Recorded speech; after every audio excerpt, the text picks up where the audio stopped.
Retrouvez les interviews santé de Rebecca. Bonjour à toutes et à tous, j'espère que vous allez bien et que vous avez passé un bel été. Je suis heureuse de vous retrouver dans cette émission santé sur Radio JM, diffusée tous les mardis à 9h35 et rediffusée les jeudis à 15h. Pour commencer cette nouvelle série d'interviews santé, je reçois le docteur Raphaël Naï-Barthélémy, chirurgien esthétique à Marseille et à Paris, pour parler du danger des injections qui représentent un fléau en France aujourd'hui. Vous découvrirez également ce qu'est le skin booster, un traitement esthétique qui consiste en des injections d'acide hyaluronique pour hydrater la peau en profondeur, améliorer sa texture et son éclat et augmenter son élasticité pas mal après l'été. Bonjour docteur. Bonjour Rebecca. Merci beaucoup d'avoir accepté de participer à cette émission une seconde fois. Oui. Vous êtes déjà intervenu en octobre dernier, lors d'Octobre Rose, afin de nous parler de la chirurgie dans le cas du cancer du sein. Chères auditrices et auditeurs, vous pouvez retrouver cette émission sur le site de Radio JM. Malgré les risques, les injections clandestines de Botox et d'acide hyaluronique explosent en France. Les services illégaux d'injection de ces substances à des fins esthétiques se multiplient sur les réseaux sociaux. Le nombre de signalements à l'ordre des médecins a doublé entre 2022 et 2023. Cette pratique présente des dangers significatifs pouvant entraîner de graves complications. Pour commencer, quelle est la différence entre les injections de Botox et les injections d'acide hyaluronique et dans quel cas on utilise l'un ou l'autre, s'il vous plaît? Alors c'est une excellente question parce qu'on fait souvent la confusion, les patients souvent confondent les deux et c'est deux indications très différentes. Le Botox, c'est une substance qui va avoir pour effet de relaxer les muscles, de diminuer leur force de contraction. Et c'est dose dépendant, donc plus on va en mettre, plus le muscle se détend, et si on en met beaucoup, le muscle est un peu l'aspect figé, il se contracte plus, l'effet est totalement réversible. On l'utilise essentiellement en esthétique dans le traitement des rides d'expression, c'est-à-dire des rides qui sont créées par la contraction répétée de certains muscles, typiquement le muscle du front, avec les rides horizontales, les muscles au coin des yeux qu'on appelle les rides de la patte doigt, et les rides entre les deux yeux qu'on appelle la ride du lion. Voilà, le Botox aide à prévenir l'apparition de ces rides, donc un effet préventif, et aide aussi à estomper ces rides lorsqu'elles sont installées. L'acide hyaluronique, maintenant, c'est tout à fait différent, c'est un gel. C'est un gel stérile de synthèse, parce qu'il faut savoir que l'acide hyaluronique, c'est un composant de notre corps également, mais là c'est un gel de synthèse qui est stabilisé pour durer un certain temps, qui va essentiellement apporter du volume. Donc on s'en sert pour combler des rides par exemple, et aussi pour restaurer des volumes, par exemple qu'on injecte dans les pommettes, dans les tempes, dans les cernes, ou même parfois dans les lèvres. Le Botox, à partir de quel âge il est conseillé de le faire? Le Botox, en prévention, on peut le commencer à partir de la trentaine. Ah oui, ça va surprendre vos auditeurs, mais on peut même commencer le Botox avant d'être ridé. Alors je m'explique. Le Botox a un effet préventif. Lorsqu'on va le faire, vous allez contracter moins souvent. Le but, c'est pas d'empêcher la contraction, mais d'empêcher la contraction permanente. On voit souvent des gens, lorsqu'ils réfléchissent, lorsqu'ils travaillent, lorsqu'ils conduisent, lorsqu'ils font du sport, ils sont contractés en continu au niveau du front, au niveau de la ride du lion. Et le Botox va vous aider dans ces moments où vous ne faites pas attention à moins contracter vos muscles, et donc la ride va mettre plus de temps avant de s'installer. L'acide hyaluronique, il n'y a pas vraiment d'âge, ça dépend des indications. Si c'est purement cosmétique comme l'injection dans les lèvres, je vois des patientes qui sont tout juste majeures parfois, qui viennent à mon cabinet, et ça peut être à tout âge. Et lorsqu'on restaure les volumes, c'est plutôt à partir de la quarantaine, cinquantaine, lorsque le visage commence à vieillir et que le haut du visage se creuse. On utilise l'acide hyaluronique pour restaurer les volumes et redonner un aspect juvénile au visage. Existe-t-il des contre-indications à la pratique du Botox et de l'acide hyaluronique? Alors oui, tout à fait. Il y en a peu, mais il faut les respecter. Pour le Botox, la contre-indication absolue, c'est les maladies neuromusculaires comme la myasthénie par exemple, l'allergie connue aux produits, qui est rarissime entre nous, et la grossesse et l'allaitement. Alors la grossesse et l'allaitement, c'est une contre-indication globale pour tout traitement non indispensable. Donc en l'absence d'études en la matière, on préfère s'abstenir. L'acide hyaluronique, la contre-indication absolue, c'est la maladie auto-immune, c'est-à-dire une maladie où il y a un dérèglement du système immunitaire qui va s'attaquer aux cellules de votre propre organisme. Ça, c'est formellement contre-indiqué à l'utilisation d'acide hyaluronique. Enfin, il n'y a pas d'allergie vraiment à l'acide hyaluronique. Et encore, la grossesse et l'allaitement nous font décaler ça. Ensuite, quels sont les principaux effets indésirables du Botox et de l'acide hyaluronique?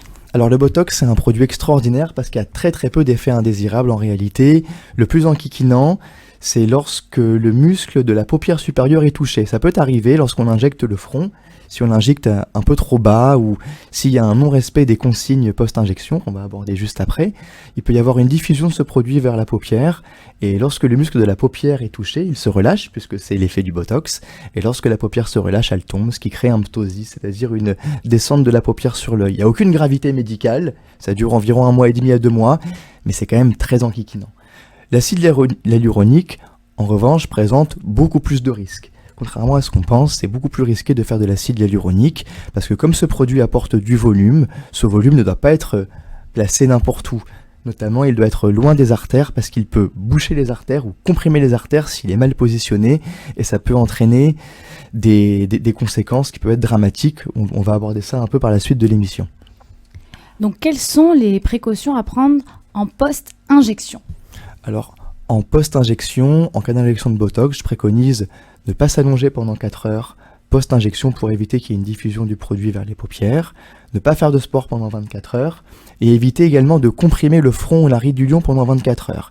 Je m'explique, c'est ne pas porter de casquette, de chapeau trop serré, de casque de scooter. Typiquement, je dis à mes patients de ne pas venir en scooter le jour où ils font l'injection. Enfin, il faut éviter les fortes chaleurs pendant 48 heures, à savoir sauna, hammam, c'est-à-dire température dépassant 40 degrés, parce que ça peut abîmer le produit. Pour l'acide hyaluronique, c'est moins contraignant, il faut absence de sport pendant 24 heures et pas de grosse chaleur pendant 48 heures. Alors on me pose souvent aussi la question du soleil. Alors en soi, les UV sont pas embêtantes après une injection, mais vu qu'on fait des piqûres au niveau de la peau, je conseille quand même pendant 24 heures de ne pas s'exposer.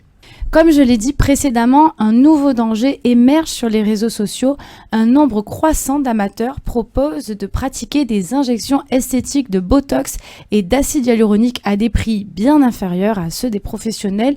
Ces services complètement illégaux peuvent entraîner de graves complications médicales pour les utilisateurs, comme l'a d'ailleurs rapporté BFM TV dans un article publié lundi 25 mars 2024. Alors, quelles sont les principales complications de ces injections illégales ? Les principales complications sont dues à une méconnaissance totale de l'anatomie, qui ne s'apprend pas en 24 heures, et ces injectrices vont injecter du produit dans le visage sans tenir compte des zones à risque. Les plus gros dangers sont liés à la vascularisation du visage. En effet, comme je l'ai rappelé tout à l'heure, ce produit peut comprimer des artères ou bien les boucher, et ceci peut entraîner des conséquences dramatiques. Ça s'appelle la nécrose des tissus. La nécrose, ça veut dire que le tissu va mourir et c'est irréversible. Par exemple, si on injecte au niveau du nez, on peut avoir l'intégralité du nez qui nécrose et on se retrouve ensuite avec un nez cicatriciel où on est défiguré à vie. Si on injecte autour du cerne, on peut avoir une embolisation d'une artère qui vascularise l'œil et on se retrouve avec une cécité à vie. On perd la vue. Au niveau des lèvres, on peut avoir la moitié de la bouche qui nécrose. Ces conséquences-là sont dramatiques. De manière un peu moins grave, mais grave tout de même, il peut y avoir des hémorragies au niveau du visage, il peut y avoir des infections, parce qu'il faut bien comprendre que les produits qui sont injectés par ces injectrices illégales, vous n'avez aucune garantie qu'ils soient stériles, vous n'avez aucune garantie que la date de péremption ne soit pas passée, donc vous ne savez pas en gros ce qu'on vous injecte dans le visage. Les risques sont immenses. Alors justement, au bout de combien de temps on s'aperçoit d'une nécrose ? Alors la nécrose, qui est le risque le plus grave, encore faut-il savoir la détecter. On s'en rend compte quasiment immédiatement. Lorsqu'on a l'habitude, donc on est médecin, qu'on était formé à ça, on détecte les signes de nécrose au bout de quelques minutes après l'injection, on se rend compte immédiatement. C'est ça aussi qu'on va chercher chez le médecin, c'est la capacité à réagir et à prendre les bonnes décisions pour éviter la catastrophe. Il faut savoir aussi que dans nos cabinets médicaux, nous disposons d'un antidote de l'acide hyaluronique. Ça s'appelle la hyaluronidase, ça permet de dégrader quasi instantanément l'acide hyaluronique qu'on a injecté. Produit que n'ont pas les injectrices illégales. Typiquement, les patientes qui viennent me voir au cabinet après avoir été injectées, si elle a la moindre trace de complication, elles me disent elle me répond plus à mon WhatsApp et elle se retrouve à aller aux urgences publiques ou venir dans nos cabinets médicaux.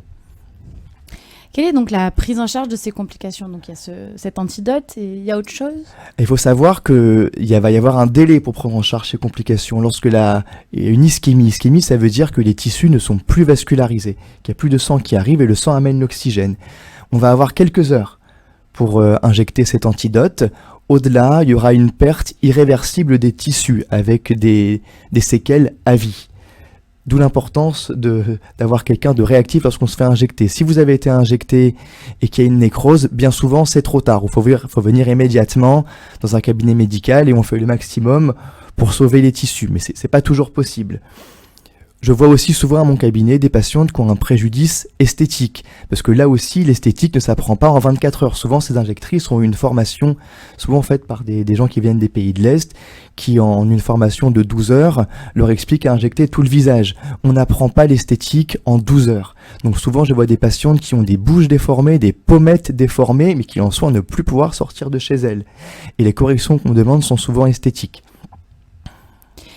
Quelles anomalies devraient alerter les patients avant de prendre rendez-vous donc pour des injections, afin d'être vraiment sûr d'avoir une personne qualifiée? Qu'est-ce qui doit vraiment alerter? Alors, en fait, je vais vous expliquer comment être sûr que vous allez voir un médecin, puisque en France, seuls les médecins sont habilités à injecter et sont formés pour cela. C'est pas le cas dans d'autres pays du monde, mais donc, en France... on n'est pas médecin. Exactement, on n'est pas médecin, c'est exercice illégal de la médecine et ça veut surtout dire que ces gens n'ont eu aucune formation sérieuse pour injecter, ils ont une méconnaissance totale de l'anatomie et on a compris que c'est indispensable d'avoir une connaissance parfaite de l'anatomie du visage pour injecter en toute sécurité. Ce qui doit alerter, c'est des rendez-vous qui se prennent sur les réseaux sociaux ou par WhatsApp. Quelqu'un qui ne se fait pas, qui n'indique pas qu'il est docteur, quelqu'un qui n'indique pas une inscription au conseil. Tous les médecins ont un numéro d'inscription au Conseil de l'Ordre. Si il n'est pas figuré, c'est que la personne n'est pas médecin. Lorsque vous êtes reçu dans un cabinet médical, c'est-à-dire qu'il y a le médecin dedans, ce n'est pas un cabinet d'esthéticienne, ce n'est pas un cabinet infirmier. Attention, en France, les infirmiers n'ont pas le droit d'injecter. Donc un infirmier qui dit qu'il était formé par un médecin, c'est un mensonge. Donc les qualifications du médecin, souvent il y a un site internet où il y a des réseaux sociaux en rapport qui montrent les qualifications et les diplômes, et puis le cabinet médical quand même. Et les rendez-vous ne se prennent pas sur WhatsApp, ni sur Instagram. C'est sûr que plus de 10 ans d'études et 12 heures, c'est quand même pas la même formation pour non, injecter. Nous sommes est bien d'accord. L'exposition au soleil comporte des risques. Elle peut entraîner des coups de soleil, un vieillissement prématuré de la peau, des allergies et, dans les cas les plus graves, des cancers tels que les mélanomes et les carcinomes. J'ai abordé ce sujet en juin dernier avec le docteur Fourcade Roche, dermatologue. Vous pouvez retrouver cette émission sur le site de Radio JM. La surexposition au soleil est la principale cause du vieillissement prématuré de la peau, appelé photovieillissement. Les rayons UVA du soleil en sont les principaux responsables, mais la lumière visible de haute énergie peut également provoquer un stress oxydatif qui endommage l'ADN des cellules. En conséquence, la peau commence à former des rides, à s'affaisser et à développer des problèmes de pigmentation prématurée. En assurant une protection adéquate de la peau tout au long de l'année et en utilisant des produits solaires de haute qualité, on peut contribuer à prévenir le photovieillissement. L'objectif majeur est donc l'hydratation de notre peau. Il existe un traitement innovant qui est le Skin Booster. Je l'ai expliqué brièvement en introduction, mais je vous laisse la parole. Alors Skin Booster, c'est un terme qui à la base a été inventé par le laboratoire Galderma qui fait de l'acide hyaluronique. En fait, c'est de la mésothérapie profonde, c'est-à-dire un traitement qui va avoir pour but d'hydrater la peau. Skin Booster, en traduction, ça veut dire qu'il booste la peau. Et ça résume bien son rôle, hein. Ça va améliorer l'éclat, ça va améliorer la texture de la peau, ça va la rendre plus souple, plus hydratée, plus jolie, plus lumineuse. Bref, un super soin. Donc comment cela fonctionne ? Alors, on met de l'acide hyaluronique dépourvu de propriétés volumatrices, contrairement à la majorité des autres acides hyaluroniques, parce qu'il faut bien comprendre que l'acide hyaluronique, il y en a différentes gammes, plus ou moins fermes, plus ou moins souples, plus ou moins hydrophiles, plein de textures différentes, ce qui nous donne un portfolio extraordinaire pour à peu près tout traiter. Là, le Skin Booster, il est dépourvu de propriétés volumatrices, mais il va s'injecter en profondeur sous le derme profond. C'est là que c'est très différent d'un soin d'institut ou cosmétique parce qu'on va directement in situ sous le derme. Donc ce sont des piqûres, donc ce soin ne peut être fait que dans un cabinet médical. En fait, on va créer une nappe d'acide hyaluronique sous la peau qui va capter l'eau et qui va assurer une hydratation durable de la peau. Ça dure environ 6 mois. Donc, est-ce que c'est douloureux ? Oui, l'injection est un petit peu douloureuse. En fait, il y a deux grandes manières d'injecter. Soit on injecte à l'aiguille en faisant des injections espacées de 1,5 à 2 cm pour assurer un nappage sous-cutané d'acide hyaluronique. C'est la répétition des piqûres qui peut être un peu douloureuse, mais moi je demande à mes patients d'appliquer 30 à 40 minutes avant le geste une crème anesthésiante qu'on appelle la crème EMLA, et ça rend le geste totalement supportable. On peut également injecter avec une canule pour réaliser un nappage sous-cutané. C'est un peu moins douloureux, mais le geste est un peu plus long, donc c'est vraiment toujours la préférence du médecin. Alors, quelles sont les zones à injecter ? Alors au niveau du visage, on va injecter préférentiellement la zone des pommettes, la zone des joues jusqu'au bas du visage, jusqu'à la ligne mandibulaire, et la zone péribuccale, c'est-à-dire la lèvre blanche, c'est-à-dire là où les hommes ont la moustache, et la zone du menton. En revanche, on n'injecte pas le front, ni la zone périorbitaire, c'est des zones où c'est plutôt le botox qui va agir. On peut également injecter le cou, parce que la peau du cou est très fragile et mérite aussi d'être hydratée, ainsi que le décolleté et même les mains. D'ailleurs, n'oubliez pas la crème solaire sur le décolleté aussi. Est-ce qu'il existe des risques à l'injection, donc à la technique du skin booster ? Non, quasiment pas. En fait, ce sont les risques classiques des injections qui sont formation de bleus. À toute piqûre, il y a un risque de bleu, aussi minime soit-elle, mais les bleus ne durent pas longtemps. Risque d'infection qui est rarissime à partir du moment où on désinfecte bien la peau avant d'injecter. Et à part ça, si quand même, il s'est contre-indiqué en cas de maladie auto-immune. Voilà, justement. J'ai pas expliqué pourquoi tout à l'heure, mais la maladie auto-immune, l'injection d'acide hyaluronique peut déclencher des réactions inflammatoires massives et également la formation de granulomes. Le granulome, c'est quand l'acide hyaluronique se met en boule et cette boule ne part plus et il faut ensuite se faire opérer pour se faire injecter. Donc malheureusement, si vous avez une maladie auto-immune, je vous déconseille fortement de vous faire injecter. Merci beaucoup, docteur. Est-ce que vous avez quelque chose à ajouter avant de terminer cette émission ? Ben non, merci beaucoup Rebecca de m'avoir invité pour cette émission super intéressante. Du coup, vous avez bien compris la différence entre Botox, acide hyaluronique, l'importance de bien se faire injecter chez un professionnel de santé, un médecin, pas n'importe quel professionnel de santé, on l'a bien compris. Seulement les médecins, donc inscrits à l'ordre des médecins, peuvent injecter. Et vous avez compris le skin booster également, quelle est cette technique. Dans une prochaine émission, je vous ferai part du protocole de soins de peau du visage pour qu'elle reste souple, hydratée, colorée. Alors restez connectés. Merci encore, Dr Neil Barthélémy, pour votre intervention. Merci beaucoup, Rebecca. Merci à toutes et à tous, auditrices et auditeurs. Vous pouvez retrouver cette interview sur le site radiojm.fr, notre page Facebook et Instagram ou sur l'application Radio JM.